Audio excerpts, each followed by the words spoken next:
You need to work. I'm serious. Do not disconnect. Do not disconnect.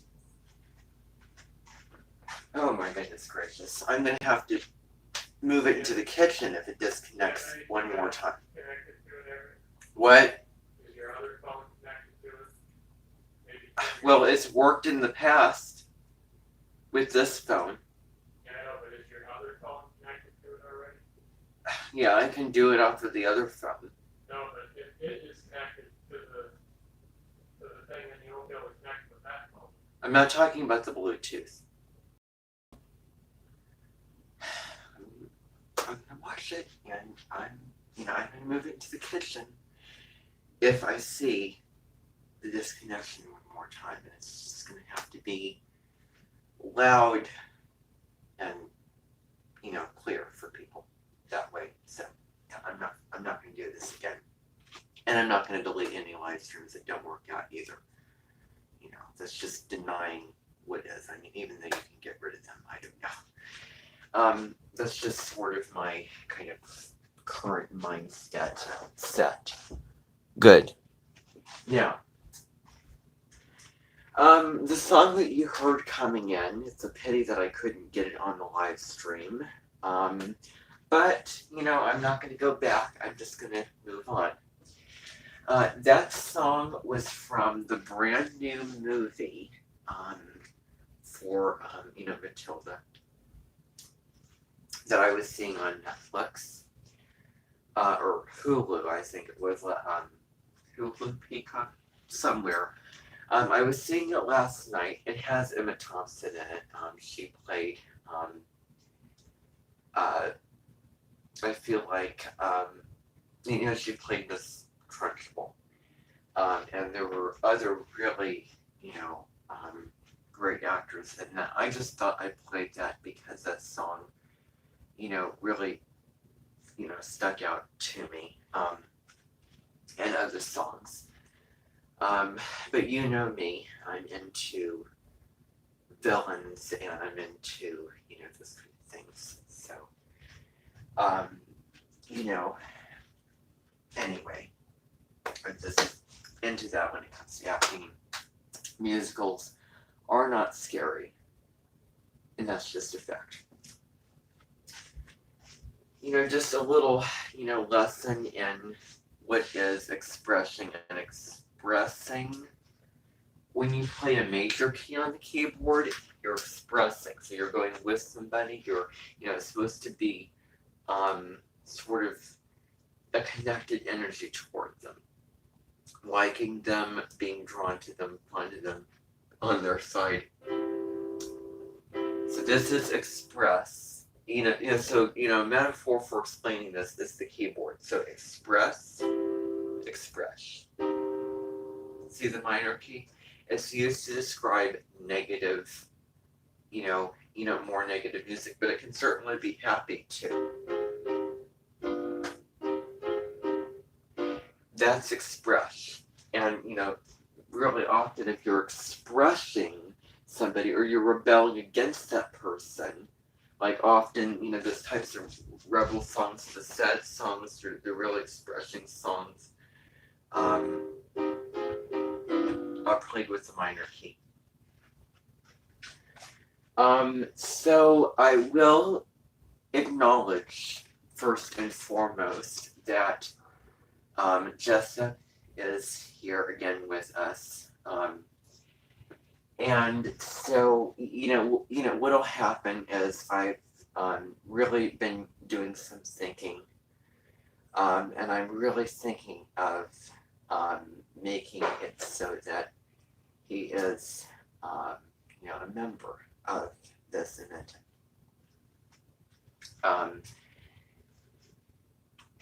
And so, today, it'll sort of be an interesting kind of way that it'll be set up where, you're not talking about, a guest who comes at a certain time, but someone who comes and then, leaves and then comes and leaves. That's sort of how I'm seeing this work out.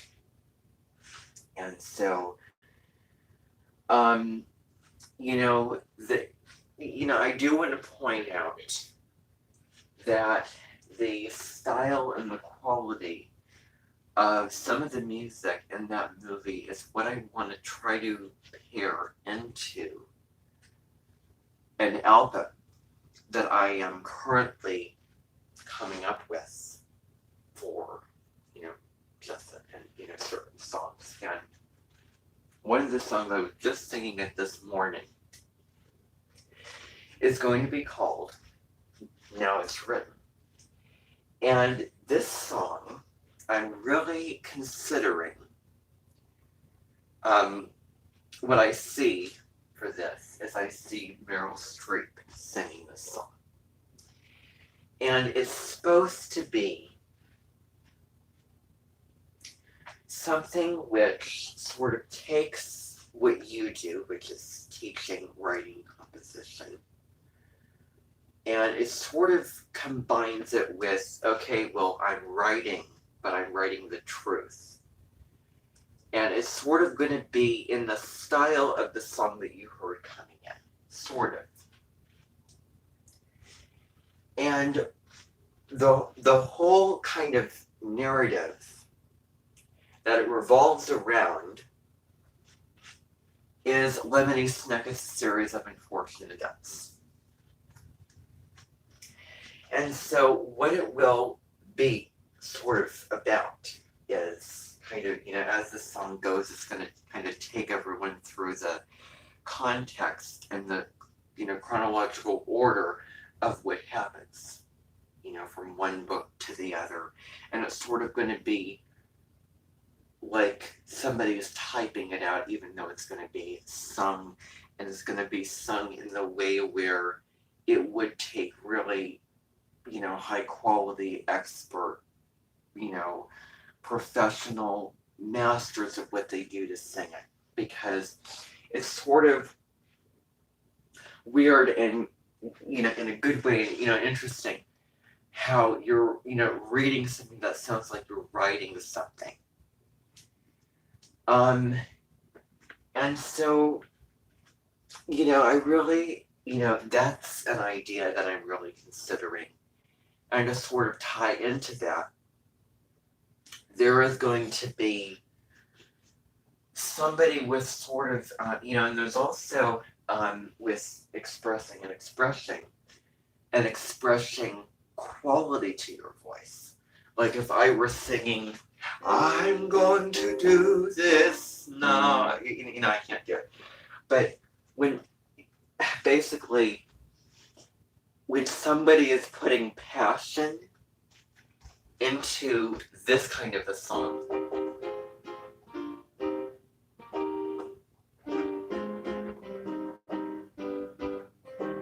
so when somebody's singing that really, really passionately and strongly for this kind of a song,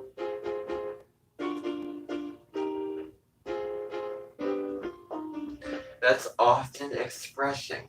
That's often how you can tell. And there will be kind of a song that'll sort of go with that sort of, maybe it'll be something separate, maybe it'll be together. But it'll be called, if I have to be honest, the idea for the song is that, and this is where, I get honest about what I see and what I perceive and the kind of connections that I link together, which sometimes they're good, people like them, other times they don't. And they don't want me to associate this person with this person. But it's almost like when you're channeling, because I know that Lee Harris does monthly energy updates where he has his guides, also known as Z's, and then he, meditates and, sees images and, things come through. And then he presents that on his monthly, energy updates, where he takes a pulse on, the energy, like the collective energies, and what you're going to also and might also experience individually for that month. So he gets messages, and he doesn't just make it up and manipulate it and add his own thing into it. He just says, this is what came through, and this is, being honest about that. So I am going to be honest that it is sort of going to be kind of like as you go through the incarnations, and you have this incarnation in this lifetime, and then another lifetime, you can sort of see a soul resemblance. If I'm making sense. I don't know if I'm even making sense, but one person could be this in this lifetime, and then another person could be someone else. But that karmic feeling with that person, well, you might have been somebody who was like this in a previous lifetime. I might have been a female in a previous lifetime. Because throughout my whole entire life, I've been really into, females, watching videos, about them. So many of the people who have come to my Amenten have been females. And sometimes I see myself as a female. So, and let's not go to, what you think I'm going to, go to, you know what I mean. The word begins with a T, and I'm not going to say it, I'm not going to go there. There's a difference between that and this, and certainly not that, and, this, anyway. But,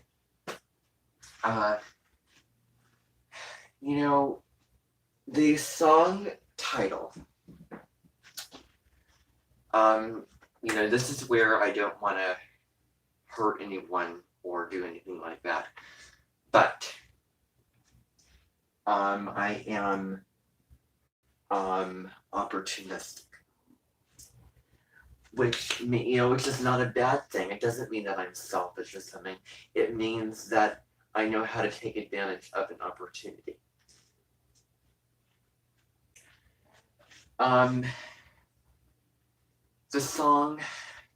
The other song, sort of in addition to this, is, in the album, there's not going to be only two, but there's going to be another song in the album. And it's going to be called Canola.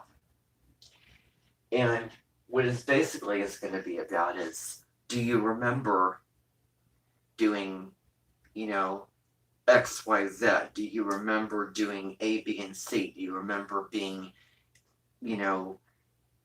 X or Z or something like that? And it's sort of going to be kind of, I'm not going to say it, but it's going to kind of be a, like,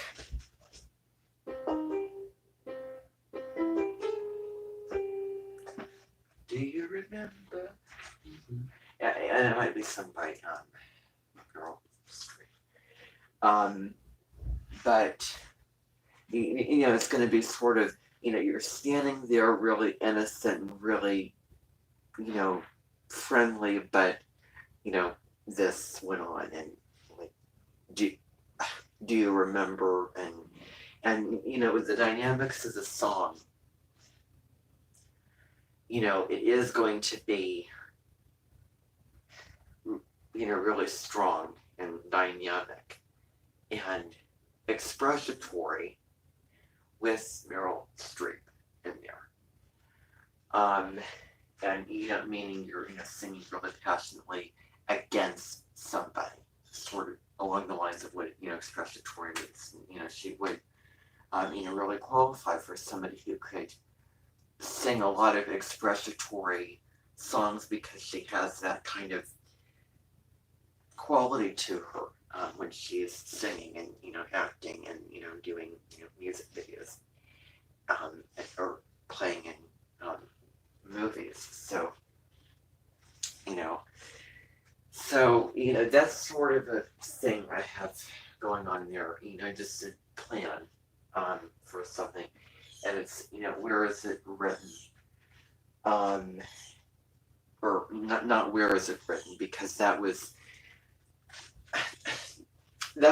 last year.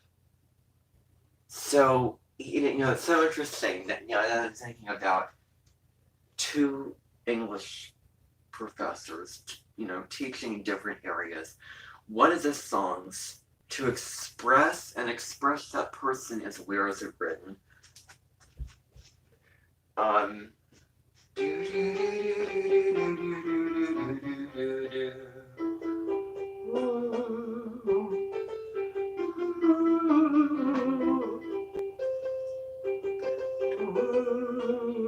that song from Yentl. Do do do do do do do. It's so beautiful. So that we, remember when, for those of you who were here last year, when Betty, was here at the Amenten. That was one of the songs, and it was called "Where Is It Written?" Like questioning why this is the way it is, and exploring and opening up the mind. And she did ask a lot of questions. Why, why this? Explain this, and so she did ask a lot of questions. Now the song is going to be called "Now It's Written," and it's basically going to be okay. I'm officially writing that this person is just right there. Hear how I said, hear how I was speaking just now? That's expressatory. That's, me expressing when I was speaking. Okay, so I just want to be honest about that. So when somebody speaks like that, it's very likely that they're expressing and that they're aware of, what they're saying. And they're presenting that in a tone. There's a whole, I haven't done this yet, but I should prepare a bunch of videos and just put them online, for you to hear just what, someone expressing would sound like, and then somebody expressing, and those are for you to go back to any time. Those are just resources, so that you can tell, how someone's speaking and sort of contrast and see the difference between the two categories. So somebody's writing, this is how it is, this is who this person is, writing it out. Like when you're writing something out, it's sort of, well, now it's official. Now I'm like writing it out. Now it's out there. Now it's, I guess, legitimate. And it's in a way which sort of takes something which somebody else does and puts it kind of against them, which is expressatory also, sort of using what they do and then going against that person. Not, like in in a rude or offensive way, but in a song, and there's certainly some debate with that. But I know that I did see a Studio C skit about, okay, well, this boss was trying to fire her employee, and instead of saying what she really was thinking, being blunt and honest, she pulled out a guitar and started singing, of which I could see you playing a guitar and singing Bob Dylan type songs and other songs, and maybe the Beatles, I could see singing that. And so she was doing that. She was singing like these really insulting phrases and words instead of speaking it. And so the sort of expression, that was how I used to talk. I fixed that speech issue that I had. But so, or I used to say, instead of saying sort of, I said sort of. Now that's done. But anyway, I addressed that and I took care of that. But so, anyway, please tell me that that's still going. I think it is. So, she was speaking in all of these insults, saying all of these really rude, insulting, offensive things, and yet she was singing it over guitars to see how sort of lightens up. I mean, you know what? I just think that would be neat. I think that I have to you have to admire talent. You sort of have to admire just like okay. Now I'm thinking about Hyacinth here. So I'm thinking about when she went on, and this is expressatory also what I'm going to say next. There was an episode when she had her. I'm going to say it, not trying to, impress her and, mock her in any way, shape, or form, because that's not what I believe in. But she had a waterside supper with, the only one exception to that is, she had a waterside supper with riparian entertainment. And during that, occasion that she put on, she was rocking the boat with Richard because they were going to picnic in this area, but they couldn't because there was a machine there, so they had to get on, boats to find another. They didn't have to, but technically they did because Hyacinth was kind of the boss and but anyway, so they got on boats or canoes or something like that, and then they were sailing to find another location, and then there was a scene where this sort of machine with water was coming up out of the water. And it was really, really scary. And she didn't see it because she was looking in front of where she was going, and they were paddling backwards. And that machine, so this is Hyacinth, this is the machine back here. We were moving backwards, and then she got wet because it went right on top of her. Kind of like I had a really scary experience. I've already written a personal narrative about it before, so I'm not going to do that. Maybe I have. Actually, I think I have. In a freshman in high school. But so, kind of similar to my experience. I was just moving to see if it would not. Sometimes it goes, it lags. But anyway, that's why it's I have going on over there. So, anyway, she was, I went under, I was in the lazy river and jets with really thick, heavy, water went on top of me and pounded down on me. And then I ended up, just going in the water. And then when I opened my eyes, I lost my glasses, and I was moving towards another waterfall, and I was screaming for somebody to help me. Somebody did lift me out of the water, pull me out of the water. I think it was like a dad or a husband or somebody, middle-aged man. And I lost my glasses, and then by the end of that week, and I think July 2017 was when it happened. By Thursday of that week in July, I got my glasses back. Somebody handed my glasses back. So anyway, I sort of released the expectation of them, I guess. And, as a wise person, talks about is, attachment creates resistance towards getting what you want. And when you release that, then sort of, the universe can, open up for you. And not getting what you want is rejection, which is God's protection. And, all of, Aaron Yadi's teachings. So, I wouldn't say that. I wouldn't. No, I'm never gonna say that and include that, especially as we have somebody, here who is in resemblance to him who would, he would express.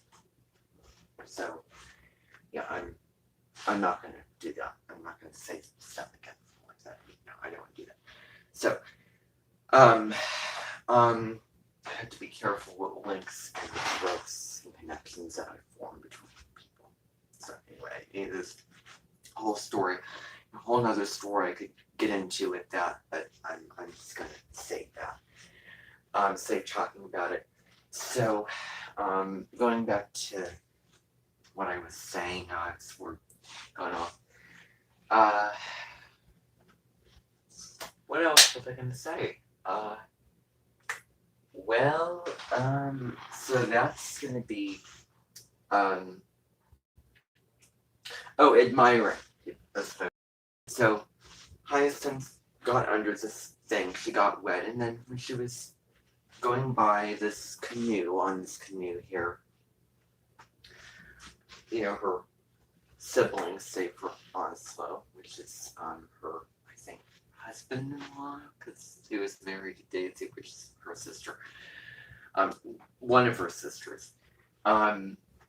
They were sitting there creating their own picnic because Violet was supposed to come, but when they got to a certain place, they didn't find Hyacinth, Richard, and the other guests that they invited.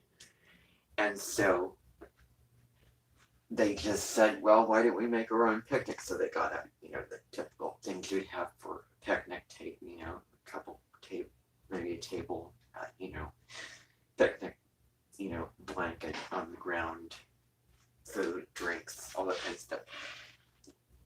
They were sitting there observing them coming by, and Onslow pointed out, well, she went, through that experience. This is not what he said, but she went through that, experience of having water get on her head, and she was like, and then he said, you've got two admirers that step up a lot, because she, she was smiling as this, but her hair was wet. She was, humiliated, and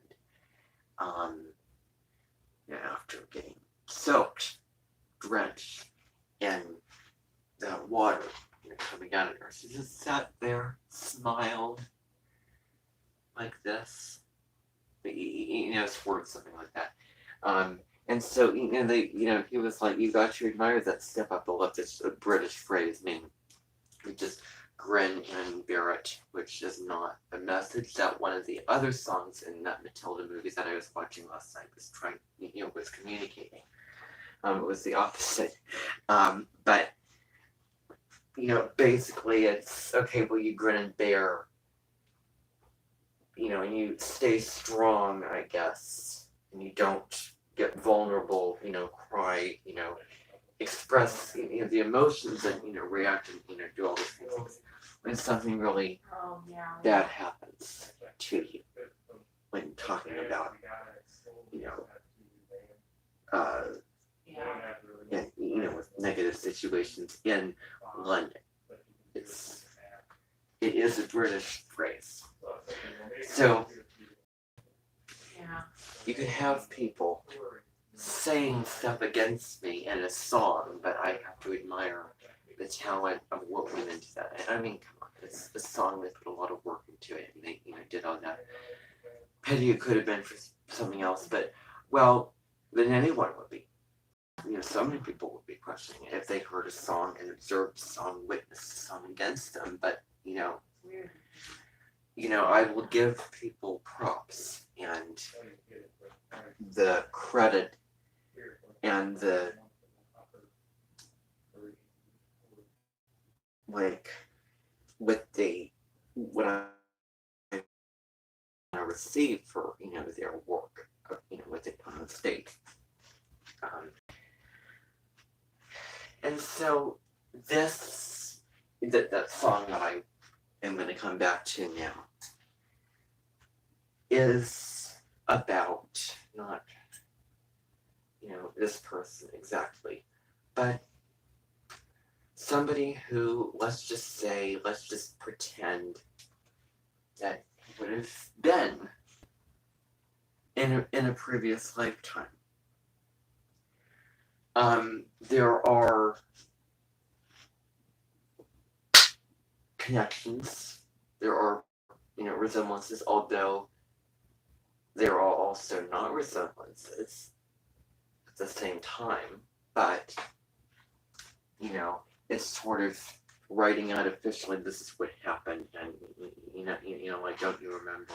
You are somebody completely different. You can almost hear the music and the passion just stopping when you look at this person, hear this person, but then it goes back to the singer and the passion and the, music, and like, sort of, you are this and you are evil, all these kind of things.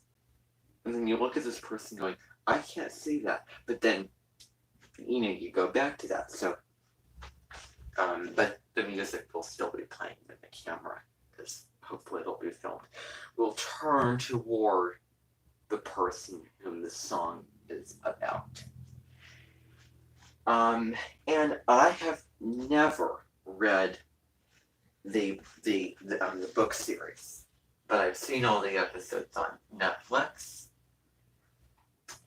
I've seen the movie with Jim Carrey playing Count Olaf, so I know the story. So it's supposed to paint a picture of this kind of thing and sort of drawing, that parallel. So, it's, really going to be, super neat. But I do want to move on now to what's going on this week. Whoa, no, this is going to disconnect. Here, I won't. Yeah, that's fine. Okay, so let me just tell you that I kind of, I'll wait to tell you later, but, I recommend watching, that movie, Matilda movie. It's certainly, her perspective of her books is what I wish that I would have had during COVID, beforehand. And I would pay to have a pure perspective of her life.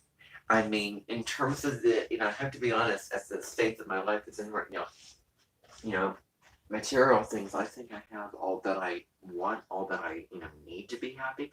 I don't think that too many more material things is going to make me happier, if I have to be honest.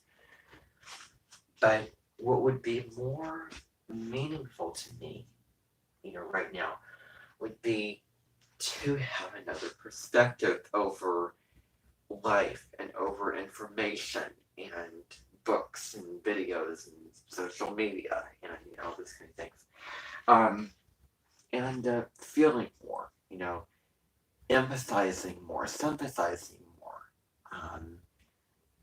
being emotionally impacted with something, not in an overwhelming way where it just holds you down, but like really touching and really being true and with that kind of feeling and that substance. With books that I'm reading or a situation that happened in my life with somebody else, or a movie that I'm watching, or a video that I watch about this person telling the story, or sharing this thing or whatever. I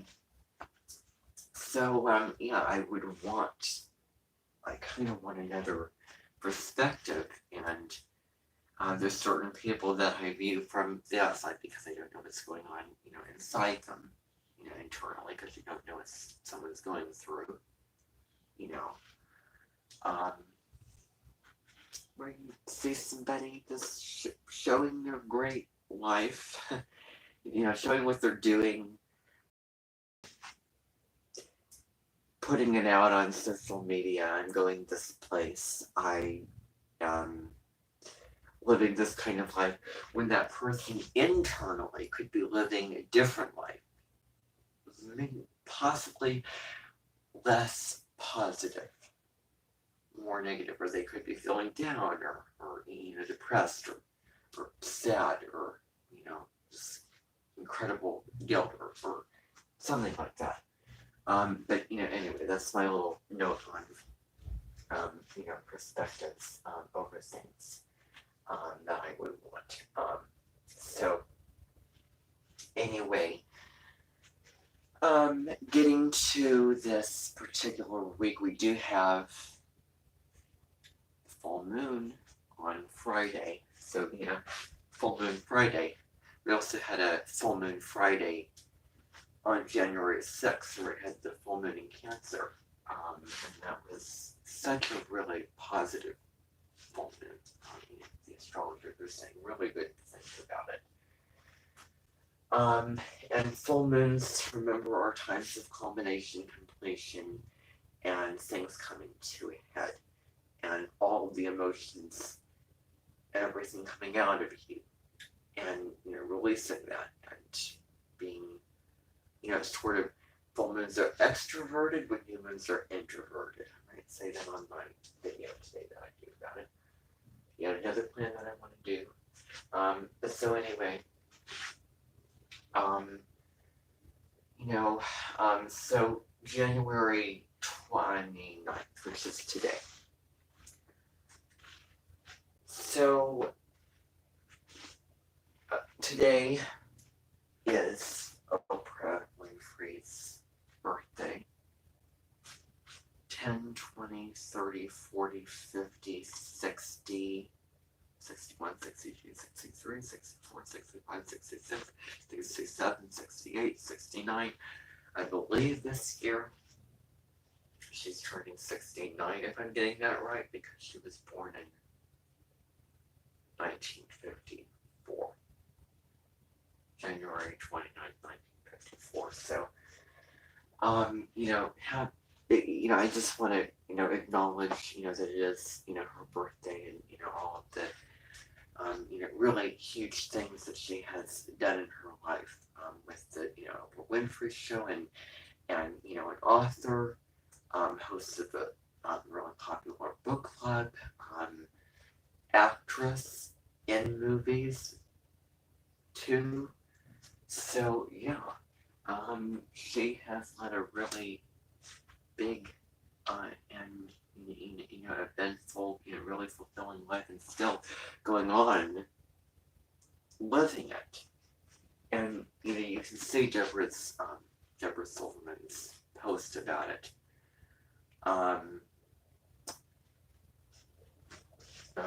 She wrote about Oprah, which I'm not going to say because you can read that in the post. But she was, because yesterday we had the quarter moon, the sun in Aquarius and the moon in Taurus. Both of those are fixed signs. They're 90 degrees. So they square each other. They kind of fight one another. There's resistance. Sort of the Saturn square Uranus, which we had going on for a really, really long time in 2021, especially 2022. Saturn in Aquarius, which, John Gregory has talked about a lot. And, Saturn is structure, the past, the way things have always been, discipline, time, the god of time, and Aquarius, which deals with really getting serious about the social structures and your tribe and your community, certain structures for the long term. Saturn's the long term. Uranus and Taurus